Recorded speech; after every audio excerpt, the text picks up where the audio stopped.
અને એનાથી વિશેષ આપણા ઘરની જે લક્ષ્મી છે, પછી દીકરીના રૂપમાં હોય, પુત્ર વધુના રૂપમાં હોય કે કોઈ પણ સ્વરૂપમાં સ્ત્રી છે, એ પૂજ્ય છે. યાદ રાખજો, કોઈ પણ કાર્ય સ્ત્રી વિના થતું નથી, અધૂરું રહે ના. આપણે ત્યાં ભગવાન હોય ને તો એને લક્ષ્મી નારાયણ કહેવાય. માનો દરજ્જો મોટો છે. લક્ષ્મી નારાયણ, સીતારામ, રાધા કૃષ્ણ, શિવ પાર્વતી, ગૌરી શંકર. શિવ પાર્વતી આપણે કહીએ પણ ગૌરી શંકર મૂળ છે. ગૌરી શંકર પેલા કોણ છે?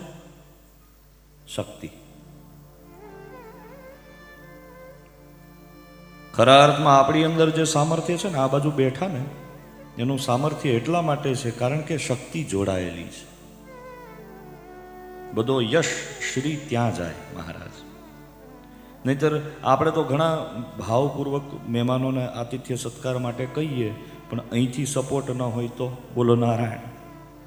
એટલે માટે માતૃશક્તિને પહેલા વંદન કર્યા છે.